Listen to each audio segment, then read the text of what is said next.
दत्तात्रेयसमारम्भां परशुराममध्यमाम् अस्मदाचार्यपर्यन्तां वन्दे गुरुपरम्पराम् अखण्डमण्डलाकारं व्याप्तं येन चराचरं तत्पदं दर्शितं येन तस्मै श्रीगुरवे नमः। गुरुर्ब्रह्मा गुरुर्विष्णु गुरुर्देवो महेश्वरः गुरुर्साक्षात् परब्रह्मा तस्मै श्रीगुरवे नमः। श्रीगुरुभ्यो नमः। அனைவருக்கும் ஆச்சாரிய பாபாஜியின் மாணவன் சிவஜோதியின் அன்பு வணக்கம். ஆன்மீக தகவல் குழுவில் இருக்கக்கூடிய அனைவருக்கும் குரு பெயர்ச்சி வாழ்த்துக்கள். குரு பகவானுடைய அருள் எல்லோருக்கும் பரிபூர்ணமாக கிடைக்கட்டும் அப்படின்னு என் குருநாதரான ஆச்சாரிய பாபாஜி அவர்களுடைய பேரால் நாம் பிரார்த்திச்சுக்கிறோம். இன்னைக்கு விசேஷமான ஒரு நாள். ஜோதிடத்தின் அடிப்படையில் நவகிரகங்களில் மிக சுப பலன் கொடுக்கக்கூடிய ஒரு கிரகமான தேவகுருவான பிரகஸ்பதி இன்னைக்கு காலையில் சுமார் 10:57 மிதுன ராசியிலிருந்து தன்னுடைய உச்ச ராசியான கடக ராசிக்கு பயிற்சி ஆகிறார். இது கடக லக்னத்திலேயே பயிற்சி ஆகிறது ஒரு விசேஷமான ஒரு அமைப்பு. இந்த அருமையான அந்த சமயத்தில் நம்ம 12 ராசிக்கும் மேஷத்திலிருந்து மீனம் வரை இருக்கக்கூடிய 12 ராசிக்கும் இருக்கக்கூடிய குரு பெயர்ச்சி சிறப்பு பலன்களையும் இந்த பதிவில் பார்க்க போகிறோம். குரு பகவானை பற்றின சிறப்பான விஷயங்களை பற்றியும் நம்ம தெரிஞ்சுக்க போகிறோம். இந்த குரு பகவான் அப்படின்னா யாரு, குரு பெயர்ச்சினா என்ன? குரு பகவான் அப்படின்றவர் தேவ குருவான பிரகஸ்பதியை நம்ம சொல்றோம். இவர் பிரம்மதேவனுடைய மானசபுத்திரனான ஆங்கீரச மகரிஷி. இவர் சப்த ரிஷிகள்ல ஒருத்தர். இந்த அங்கீரச மகரிஷிக்கும் ஸ்ரத்தா தேவிக்கும் மகனாக பிறந்தவர் இந்த தேவகுரு பிரகஸ்பதி. இந்த தேவகுரு பிரகஸ்பதி 16,000 வருடம் காசியில சிவபெருமானை நோக்கி கடும் தவம் வந்தார். இந்த தவத்தினுடைய பயனால பரமேஸ்வரன் அவருக்கு தோன்றி காட்சி கொடுத்து, நீ இன்று முதல் தேவகுருவாக இருந்து இந்திரன் முதலான தேவர்களை வழிநடத்துவாயாக அப்படின்னு சொல்லி பரமேஸ்வரன் அனுகிரகம் வந்தார். இந்த அருளுடைய வலிமையினால அவர் இந்திர சபைக்கு போய் தேவர்களுக்கு எல்லா விதமான சாஸ்திர ஞானங்களை போதிக்கிறார், தேவகுருவாகிறார். இவருக்கு தாரா அப்படின்ற ஒரு தர்ம பத்தினியும் உண்டு. அதனால தான் குருவோட பத்தினி தாரா அப்படின்றது தான் பிரகஸ்பதே தாராபதே அப்படின்னு முத்துசுவாமி தீட்சிதர் அவருடைய நவகிரக கீர்த்தனையில இவரை பாடுவார். இந்த குரு பகவான் பொன்னன் அப்படின்ற பேரால சிறப்பு பேராலையும் அழைக்கப்படக்கூடிய பொன்னவன் அப்படின்னு சொல்றாங்க. இந்த குரு பகவான் தான் தங்கத்துக்கு அதிபதி. இந்த குருவுடைய காரகத்துவம் என்னன்னா, பொதுவா நீதி நேர்மை இந்த சார்ந்த எல்லா விஷயங்கள் இருக்கக்கூடிய எல்லா நேர்மை நியாயம் முதலான காரகத்துவங்களுக்கு இவர் அதிபதியாகிறார். குருனா வழிகாட்டி. நம்ம வாழ்க்கையில நமக்கு எந்த பாதையில போகணும் அப்படின்ற வழிகாட்டுதலை கொடுக்கக்கூடியவர் தான் குரு. அதுபோல நவ கிரகங்கள்ல இவர் ஜாதகத்துல எல்லா விதமான தோஷங்களையும் போக்கி வழிகாட்டக்கூடியவர் குரு. குரு பார்க்க கோடி நன்மை அப்படின்ற பழமொழி இவரால் வந்தது. குருவோட பார்வையெல்லாம் யார் மேல விழுதோ, எதன் மேல விழுந்தாலும் அது நல்ல பலன்களை கொடுக்கும், அது நல்ல யோகத்தை கொடுக்கும். அப்பேற்பட்ட சிறப்புடையவர் இந்த குரு. இந்த குருவுக்கு ஏராளமான காரகத்துவங்கள் உண்டு. பொன் பொருள் எல்லா விதமான பெருஞ்செல்வத்துக்கும் இந்த குருதான் காரகத்துவமான கிரகம். அதுபோல அரசு சம்பந்தப்பட்ட பதவியிலையோ, வங்கி பேங்க் இது மாதிரி விஷயங்களையோ, பெரும் பணங்கள் சம்பந்தப்பட்ட விஷயங்கள்ல இருக்கக்கூடிய எல்லாவற்றுக்கும் இந்த குரு தான் அதிபதி. இந்த குருவுக்கு ஈஷ்பதி அப்படின்னு ஒரு பேர் உண்டு. பிரகஸ்பதி ஈஷ்பதி அப்படின்னா, பிரகஸ்பதினா இந்த உலகத்துக்கே அதிபதி அப்படின்னு பொருள். இந்த உலகத்துக்கே ஞானத்தை கொடுக்கக்கூடியவர், வழிகாட்டக்கூடியவர், புத்தியை கொடுக்கக்கூடியவர் இந்த குரு பகவான்.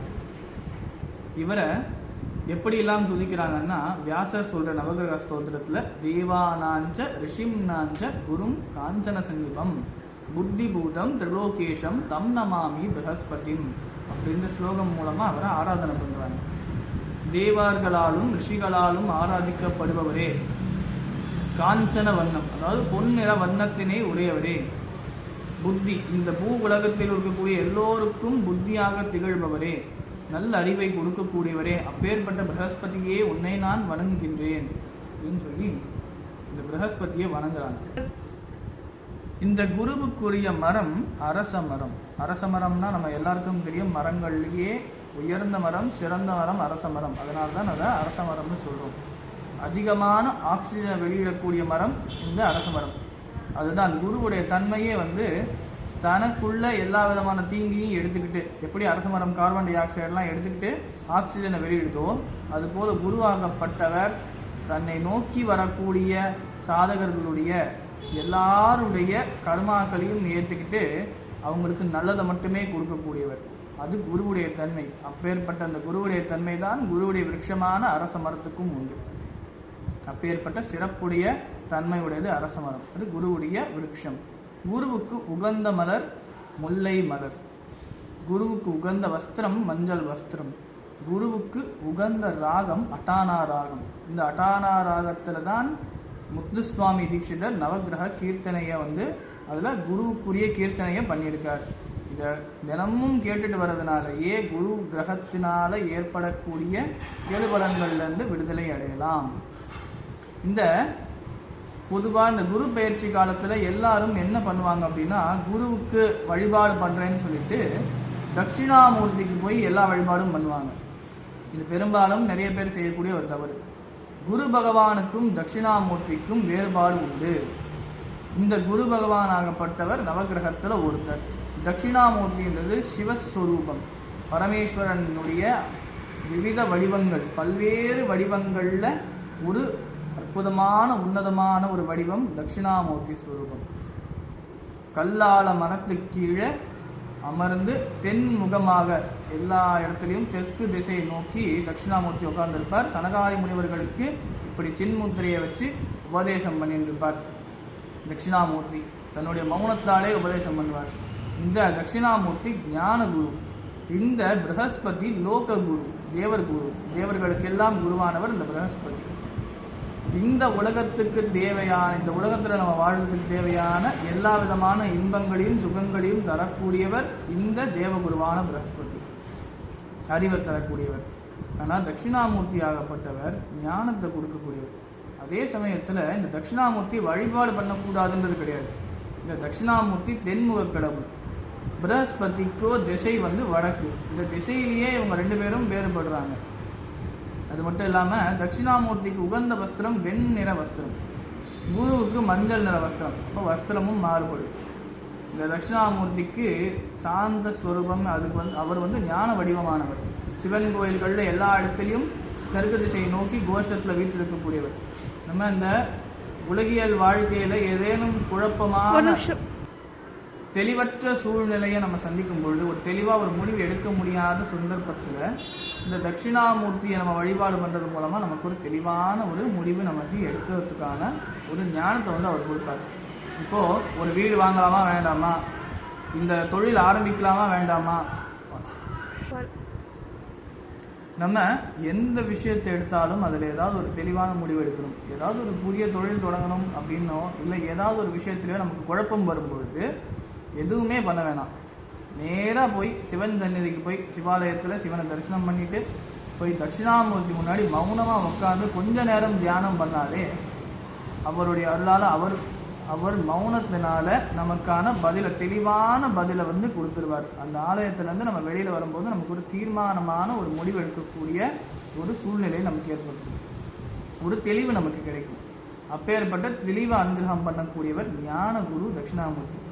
ஞானம் அடையணும்னு நினைக்கிறவங்க, யோகம், இசை முதலான பல விஷயங்களில் முன்னேறணும்னு நினைக்கிறவங்க இந்த தட்சிணாமூர்த்தியை வழிபாடு பண்ணுறது மூலமாக அந்த அருள் கிடைக்கும், ஞானம் கிடைக்கும். இந்த தட்சிணாமூர்த்தி மந்திரத்திலேயே மேதஸ் மஷ்யம் மேதாம் பிரஜாம் பிரயச்சஸ்வாஹா அப்படின்னு சொல்லி நம்ம பிரார்த்தனை பண்ணுறோம்.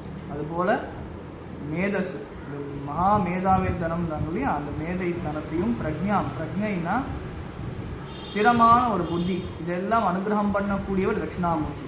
ஆக இவரை வழிபாடு பண்ணுறது மூலமாக இதெல்லாம் கிடைக்கும். அதன் அடிப்படையில் தட்சிணாமூர்த்திக்கு போய் இந்த கொண்டக்கடலை மாலை சாத்துறதோ, இல்லை மஞ்சள் வஸ்திரம் போட்டு மஞ்சள் அபிஷேகம் பண்ணுறது, இந்த மாதிரியான விஷயங்களை குரு பயிற்சியில் மட்டும் கிடையாது, எந்த நாளுமே செய்யக்கூடாது. அவர் ஒரு ஞான வடிவம், சிவபெருமானுடைய ஞான ஸ்வரூபம். அப்படி இருக்கும்பொழுது அவர் ஒரு தவ கோலத்தில் உபதேச கோலத்தில் இருந்து உபதேசம் பண்ணிட்டு இருக்கார். அவருக்கு போய் இந்த மாதிரியான விஷயங்களை செய்கிறது மூலமாக அந்த ஞானம் கிடைக்கிறது தடைப்படும்.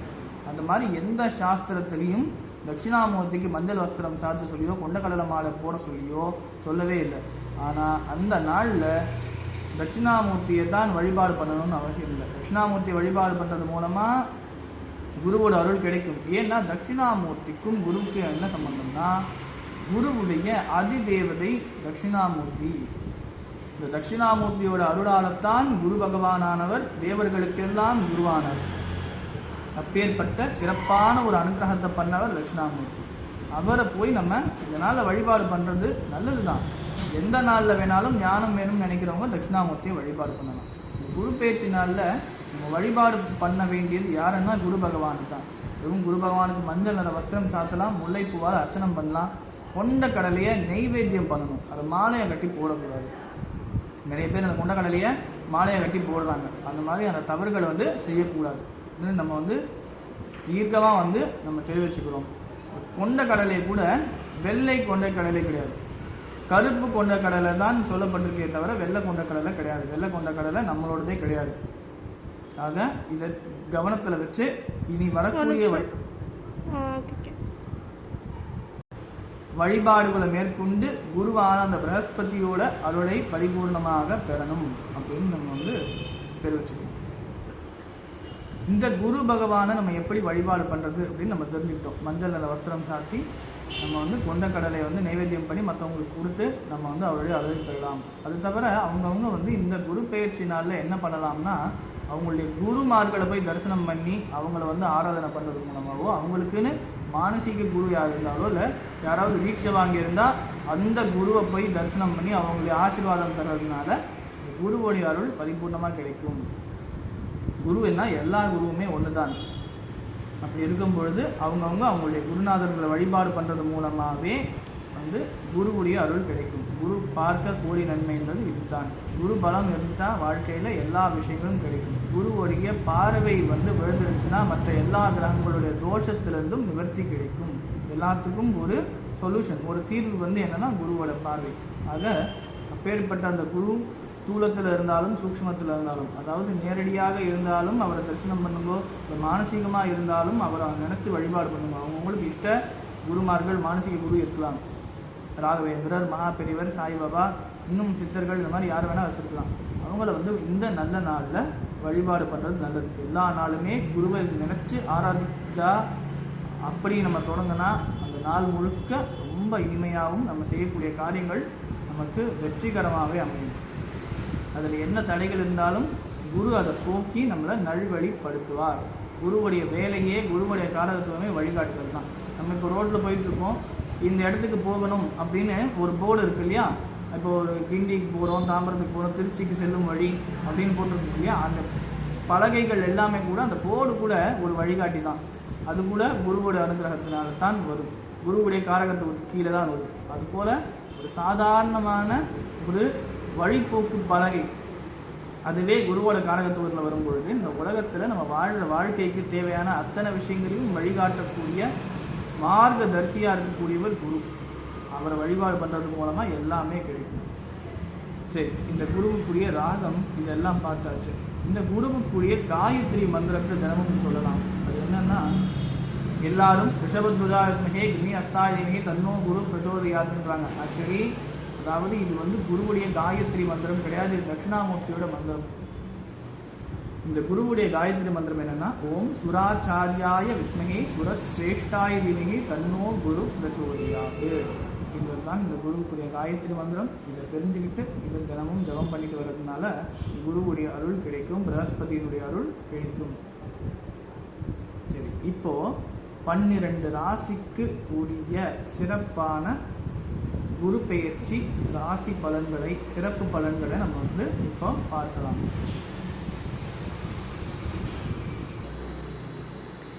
குரு பெயர்ச்சி சிறப்பு பலன்கள். இதில் குரு பகவான் நம்ம முன்னாடியே சொன்ன மாதிரி மிதுன ராசியிலிருந்து கடக ராசிக்கு பெயர்ச்சி ஆகிறார். இது ஒரு அற்புதமான ஒரு காலம். 12 வருஷத்துக்கு ஒரு முறை ஏற்படக்கூடிய ஒரு பொன்னான நேரம்னு சொல்லலாம். ஒவ்வொரு கிரகமும் ஒரு குறிப்பிட்ட காலத்தில் தான் உச்ச நிலையை அடையும். கிரகங்களில் உச்சம் நீச்சம் சமம் அப்படின்ற மாதிரி இருக்கக்கூடிய ஒரு சூழ்நிலையில் கடகம் அப்படின்றது குருவுடைய உச்ச வீடு. இந்த சந்திரனுடைய வீடான இந்த கடகத்திலேயே வந்து குரு உச்சமாகிறார். குருவுக்கும் சந்திரனுக்கும் அவ்வளோ ஒரு நட்பு. இந்த குரு பகவான் ஆகப்பட்டவர் இந்த கடக ராசியில கொஞ்ச காலத்துக்கு இருந்துட்டு மறுபடியும் 9ஆம் மாதம் போல இவர் சிம்ம ராசிக்கு பயிற்சி ஆகிறார். அதிசார கதியில போறார்.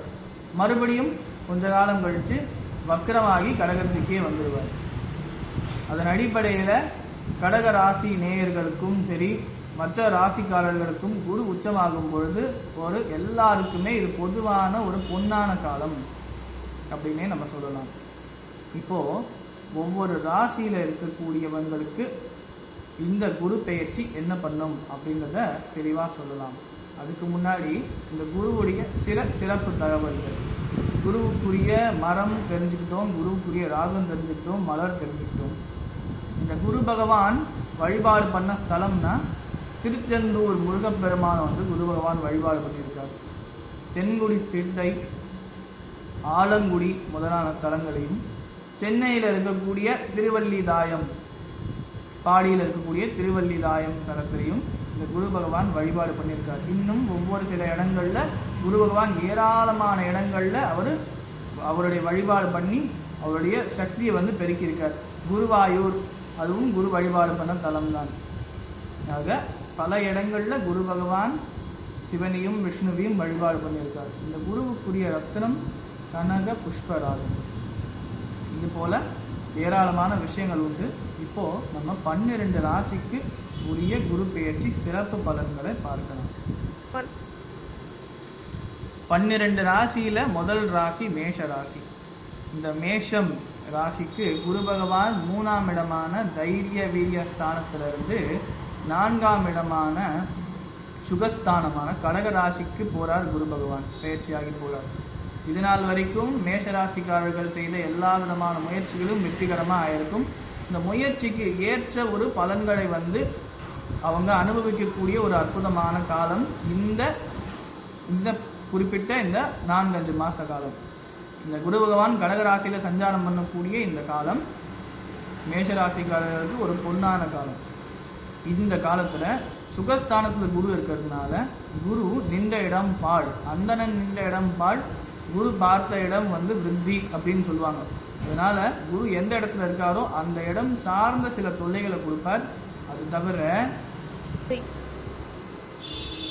குரு பகவான் எந்த இடத்தை பார்க்கிறாரோ அந்த இடம் வந்து அபிவிருத்தியாகும். இந்த குரு நின்ற இடம் பாழ் அப்படின்னா இப்போ குரு வந்து கடக ராசிக்கு போறார். அவர் வந்து சுகஸ்தானத்தில் இருக்கார். இந்த சுகம் சார்ந்த விஷயங்களை கொஞ்சம் கெடுப்பார். எப்படி கெடுப்பார் அப்படின்னா 4ஆம் இடம் அப்படின்றது சுகஸ்தானம், தாயுடைய குறிக்கக்கூடியது. தாயார் உடலில் கொஞ்சம் கவனம் தேவை. அதே போல் வீட்டில் வந்து சில பிரச்சனைகள், சொந்த வீடாக இருக்கும் பட்சத்தில் அந்த இடத்துல நீர் சம்பந்தப்பட்ட நீர்நிலைகளில் பிரச்சனைகள் ஏற்படுறதுக்கு வாய்ப்புகள் உண்டு. இந்த பிளம்பிங் பிரச்சனைகள் ஏற்படுறதுக்கான வாய்ப்புகள்லாம் உண்டு. இந்த குரு பகவான் இந்த மேஷ ராசிக்கு எந்தெந்த இடங்களை பார்க்குறாருன்னா 8ஆவது இடம், தன்னோட 5ஆம் பார்வையாக வந்து விருச்சிகத்தையும், அதாவது மேஷ ராசிக்குரிய 8ஆவது இடத்தையும், தன்னுடைய 9ஆம் பார்வையாக மேஷ ராசிக்கு 10ஆம் இடமான மகரத்தை பார்க்கிறார். அதே போல தன்னுடைய 7ஆம் பார்வையாக வந்து மகரத்தை பார்க்கிறார். தன்னுடைய 9ஆம் பார்வையாக மீனத்தை பார்க்கிறார். இது மேஷ ராசிக்கு 12ஆம் இடமா வருது. இதன் மூலமா தன்னுடைய 5ஆம் பார்வையா விருச்சிகத்தை பார்க்கறது மூலமா குரு வந்து மேஷராசிக்கு நீண்ட நாள் கிடைக்க வேண்டிய சொத்து உரிமைகள், பணம் சார்ந்த விஷயங்களை வந்து கொடுப்பார். வெளிநாட்டுக்கு போகணும்னு நினைக்கிறவங்களுக்கு வெளிநாடு வாய்ப்புகளை உருவாக்கி கொடுப்பார். அதே போல தன்னுடைய 7ஆம் பார்வையாக வந்து மேஷத்துக்கு 10ஆம் இடத்தை பார்க்கறதுனால தொழில் விருத்தியை ஏற்படுத்தி கொடுப்பார். அதே போல 12ஆம் இடத்தை பார்க்கக்கூடிய குரு பகவான் அவர் நல்ல செலவுகளை, நல்ல விரயத்தை கொடுப்பார். சுப நிகழ்ச்சிகள் அதிகமாக மேஷ ராசிக்காரர்கள் இருக்கக்கூடிய வீட்டில் நடக்கும். ஒரு புது வீடு வாங்கலாம், இல்லைன்னா புதுசாக வண்டி வாகனங்கள் வாங்கலாம், இல்லை திருமணம் சார்ந்த செலவுகள் ஏற்படலாம், வெளிநாடு சார்ந்த பயணங்கள் மேற்கொள்றதுக்கான செலவுகள் அதிகமாக ஏற்படலாம். இந்த மாதிரியான பல விஷயங்களை வந்து குரு பகவான் இந்த குரு பயிற்சி காலத்தில் நிகழ்த்துவார். இது மேஷராசிக்கு ஒரு நல்ல ஒரு அற்புதமான ஒரு காலம். இவங்க ஜாக்கிரதையாக இருக்க வேண்டியது, கவனத்தில் இருக்க வேண்டியது என்னன்னா, தாயாரோட உடல்நிலையிலையும் அதே சமயம் வாகனங்களில் ஏற்படக்கூடிய சின்ன சின்ன பழுதுகளையும் வீட்டில் ஏற்படக்கூடிய நீர் சம்பந்த பிரச்சனைகளையும் மட்டும் கவனம் செலுத்துறது நல்லது. ரெண்டாவது ராசியான ரிஷப ராசிக்குரிய குரு பெயர்ச்சி பலன்கள்.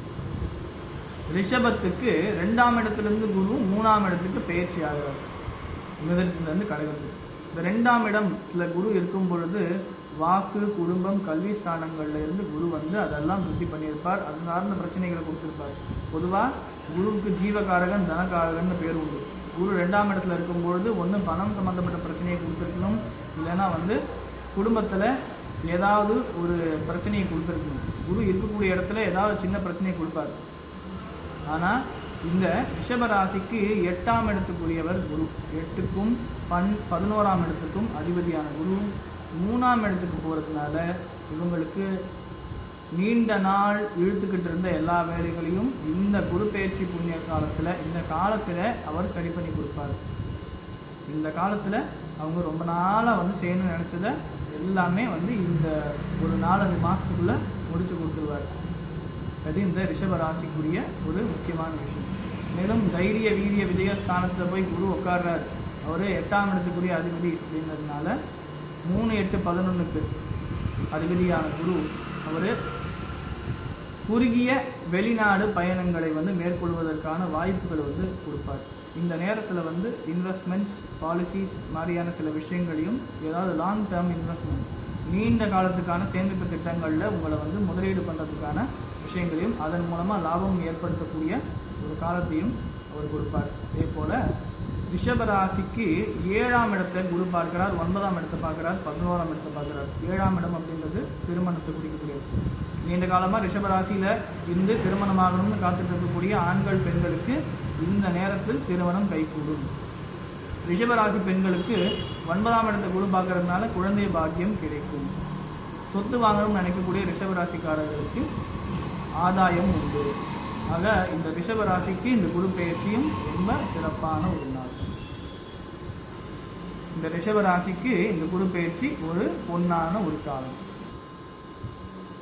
மிதுன ராசிக்காரர்களுக்கான குரு பெயர்ச்சி சிறப்பு பலன். மிதுனத்தில் இத்தனை காலம் வந்து குரு இருந்தார். இப்போ அவர் தன்னுடைய இடத்துல இருந்து அடுத்த வீட்டுக்கு பயணம் பண்ணுறார். இந்த குரு ஜென்மத்தில் இருந்து ஜென்ம குரு வந்து படுத்தி எடுக்கும்னு சொல்லுவாங்க. அதுபோல் நிறைய அலைச்சல்களை கொடுத்துருப்பார். இந்த காலகட்டத்தில் இந்த அலைச்சல்கள் எல்லாம் கொஞ்சம் விலகி கொஞ்சம் ஒரு ரிலீஃப், ஒரு ரிலாக்ஸை வந்து கொடுக்கக்கூடிய ஒரு காலகட்டம் இந்த குரு பெயர்ச்சி காலம். பொதுவாக மிதுன ராசிக்காரங்களுக்கு குரு பாதகாதிபதியாக வருவார், 7 கூடையவன். ஆனால் அந்த 7 கூடையவன் ஜென்மத்தில் இருக்கும்பொழுது வீட்டில் தேவையில்லாத சண்டை சச்சரவுகள் ஏற்படுத்துறது, அதிகமான பயணங்கள் மேற்கொள்வது, இந்த மாதிரியான சில சூழ்நிலைகளை ஏற்படுத்தியிருப்பார். இது எல்லாமே இப்போது மாறக்கூடிய ஒரு காலகட்டம். ரொம்ப காலம் நான் ஓடிக்கிட்டே இருந்தேன், எனக்கான ஒரு சிறந்த ஒரு ஊதியமே கிடைக்கல, எனக்கான ஒரு ரெகக்னேஷன் கிடைக்கல அப்படின்னு யாரெல்லாம் நினச்சிட்டு இருக்காங்களோ அவங்க எல்லாருமே வந்து அவங்களுக்கெல்லாம் வந்து சரியான ஊதியமும் சரியான அங்கீகாரமும் கிடைக்கக்கூடிய ஒரு பொற்காலம் இந்த குரு பெயர்ச்சி காலம். ஏன்னா குரு 2ஆம் இடத்துக்கு போய் உச்சமாகிறார். உச்சமாகும் பொழுது பொருளாதார ரீதியான ஒரு மேன்மையும் ஒரு முன்னேற்றத்தையும் வந்து மிதுன ராசிக்காரங்களுக்கு கொடுப்பார். இந்த குருவாகப்பட்டவர் தன்னுடைய 5ஆம் பார்வையாக மிதுனத்துக்கு 6ஆம் இடத்தை, ராசிக்கு 6ஆம் இடத்தை பார்க்குறாரு. அதன் மூலமாக நீண்ட நாட்கள் இருக்கக்கூடிய அந்த கடன், வம்பு, வழக்குகள் இது எல்லாத்தையும் வந்து ஒன்றுமே இல்லாமல் பண்ணிடுவார். 8ஆம் இடத்தை பார்க்கறதுனால நாள்பட்ட வியாதிகள் ஏதாவது இருந்தால் அதையுமே வந்து தீர்த்து வச்சிருவார். 10ஆம் இடத்தை பார்க்கறதுனால தொழில் ஸ்தானம் விருத்தியாகும். அதன் மூலமாக சிறப்பாக தொழில் முன்னேற்றம் ஏற்படும். ரொம்ப நாள் வந்து தடைபட்டிருந்த எல்லா விதமான தொழில்களும், முடங்கியிருந்த எல்லா விஷயமுமே இனி மறுபடியும் முதல்ல இருந்து சிறப்பாக இயங்க ஆரம்பிக்கும். அப்பேற்பட்ட ஒரு அற்புதமான ஒரு பொன்னான ஒரு காலம் இந்த குரு பெயர்ச்சி காலம் மிதுன ராசிக்காரர்களுக்கு. இவங்க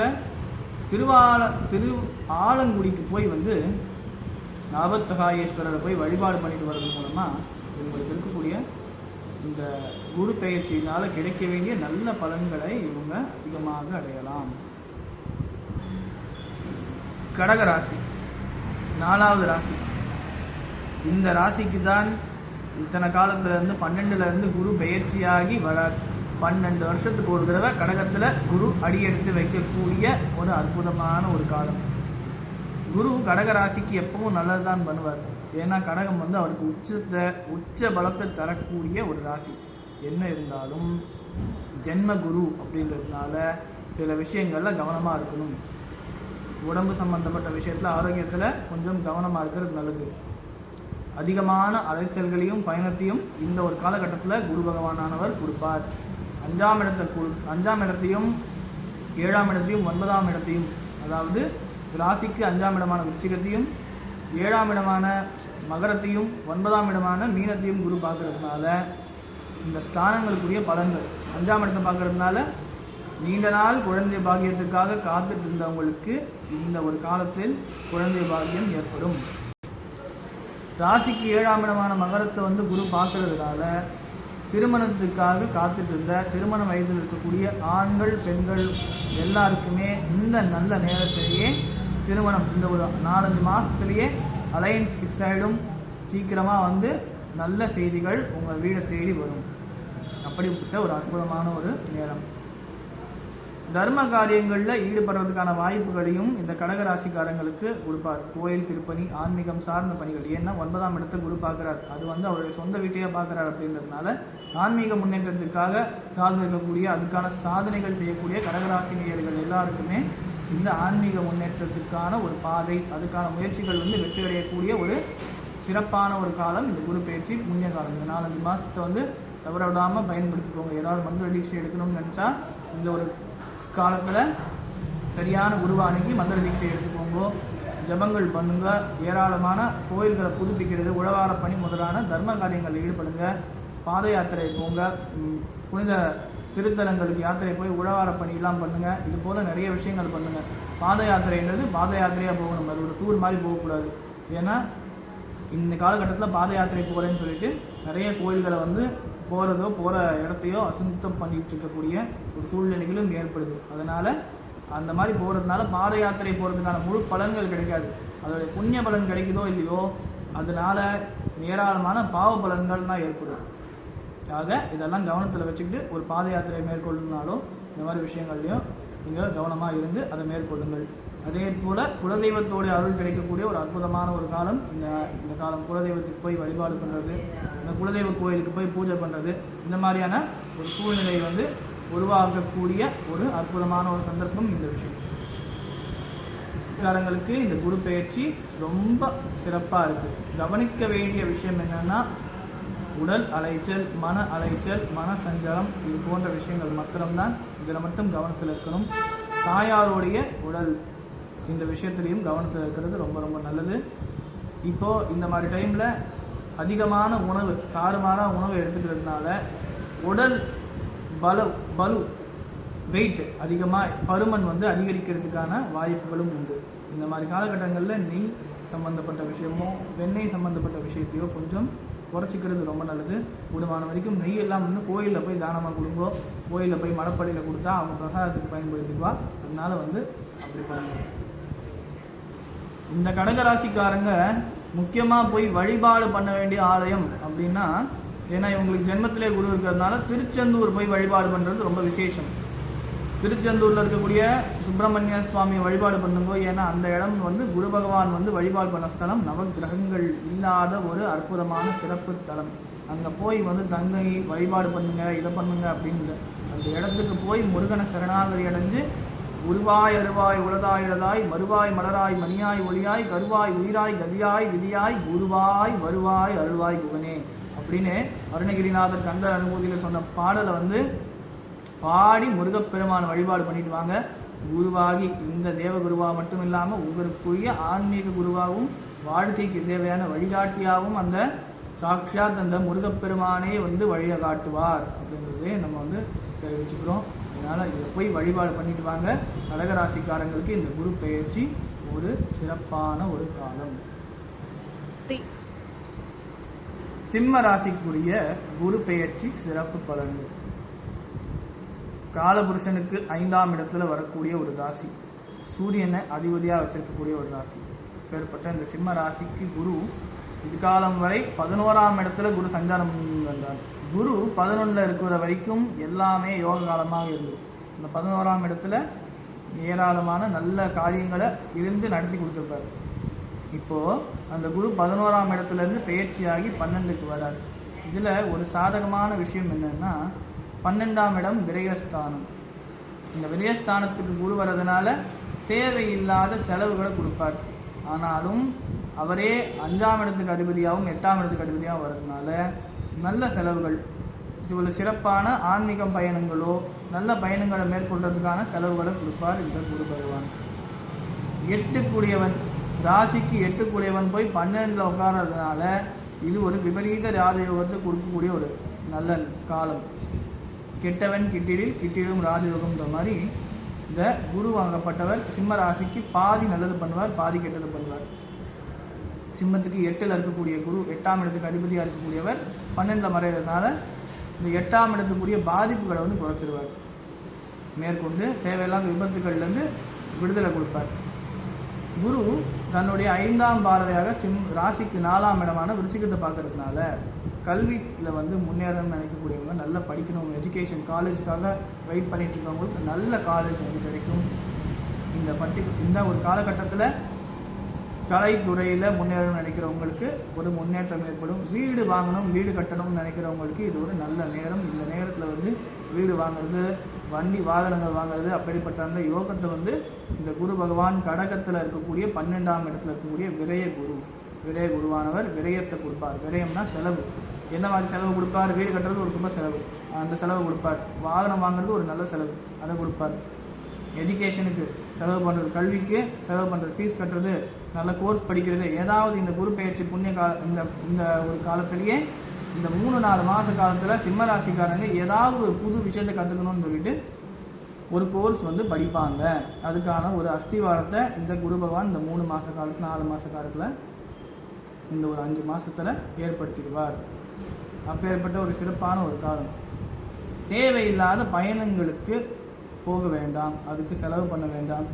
ஏன்னா கொஞ்சம் நல்ல செலவு ஏற்படுத்தக்கூடிய குரு பகவான் அதையும் மீறிட்டா இருக்கிறதெல்லாம் கரைச்சி விட்டுருவார். அதனால் இந்த தேவையில்லாத ஒரு பயணத்தையோ அனாவசிய செலவுகளை மேற்கொள்ளாமல் இருக்கிறது நல்லது.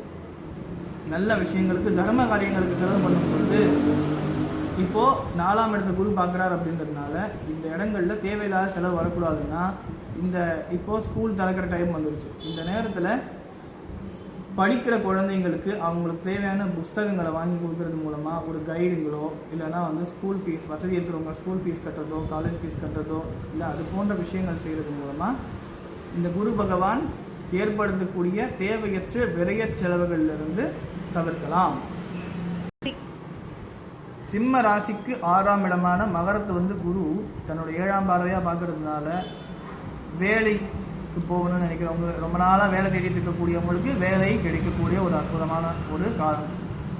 அதாவது இந்த டைமில் தான் கேம்பஸில் இன்டர்வியூவில் செலக்ட் ஆகி ஆஃபர் லெட்டர் கிடைக்கக்கூடியது இந்த ஒரு காலகட்டத்தில். இப்போ இந்த நேரத்தில் எல்லாம் கேம்பஸ் முடிஞ்சிருந்தாலும் ஏதாவது டெஸ்ட் எழுதி ஏதாவது கம்பெனியில் ஒரு இன்டர்வியூ எக்ஸாம் எழுதி உள்ளே போகிறதுக்கான வாய்ப்புகள் எல்லாம் கூட இந்த ஒரு காலகட்டத்தில் சிம்ம ராசிக்காரங்களுக்கு கிடைக்கும். அப்பேற்பட்ட ஒரு அற்புதமான ஒரு காலம் இந்த காலம். இந்த நேரத்தில் ரொம்ப நாள் கட்டிட்டு இருக்கணும்னு இந்த இஎம்ஐயாக இருக்கட்டும், ஏதாவது பேங்க் லோன்ஸாக இருக்கட்டும், இதெல்லாம் கூட ஏன்னா குரு பார்வை 6ஆம் இடத்துல விழுறதுனால அது எல்லாத்தையும் குரு பகவானவர் நிவர்த்தி பண்ணிடுவார். பொருளாதார சார்ந்த பிரச்சனைகள்லேருந்து விடுதலை கொடுத்துருவார். ஒரு பெரிய அமௌண்ட் வாங்கி இதை மொத்தமாக க்ளோஸ் பண்ணிடலாம் அப்படின்ற மாதிரி ஒரு அமைப்பை ஏற்படுத்தி குரு ஒரு அற்புதமான ஒரு விஷயத்தை பண்ணிடுவார். அதே போல் 4ஆம் இடத்தை பார்க்கக்கூடிய குரு 12ல் இருக்கிறதுனால இவர் என்ன பண்ணுவார் அப்படின்னா, இவர் பழைய வாகனங்களை விற்று புது வாகனங்களை வாங்கக்கூடிய ஒரு அற்புதமான ஒரு அமைப்பு கூட கொடுக்கக்கூடிய ஒரு சூழ்நிலை ஏற்படும். அது மூலமாக ஒரு லாபம் ஏற்பட்டு அதை அடுத்த கட்டத்துக்கு கொண்டு போகக்கூடியவர் குரு. ஆக இது போல் பல நல்ல பலன்களை வந்து சிம்ம ராசிக்காரங்களுக்கு இந்த குரு பகவான் இந்த 12ஆம் இடத்துல கிரகத்தில் அமர்ந்து கொடுக்கவிருக்கார். வாழ்த்துக்கள். கன்னி ராசிக்கான குரு பயிற்சி பலன். இந்த கன்னி ராசிக்கு வந்து இது நாள் வரைக்கும் 10ஆம் இடத்துல இருந்த குரு 11ஆம் இடத்துக்கு வரப்போறாரு. இது லாப குரு. லாபஸ்தானத்தில் குரு இருக்கார் அப்படின்னா மற்ற எந்த கிரகமும் எப்படி இருந்தாலும் அதை பார்க்கணும்னு அவசியமே கிடையாது.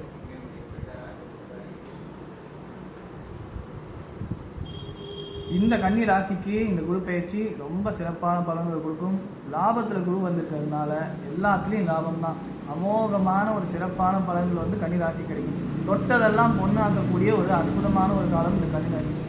இந்த கன்னி ராசிக்கு 3, 5, 7ஆம் இடத்தை பார்க்கறதுனால காதல் திருமணத்துக்காக, ஏன்னா பொதுவாகவே கன்னி ராசிக்காரங்களுக்கும் காதலுக்கும் ஒரு அற்புதமான ஒரு சம்பந்தம் உண்டு.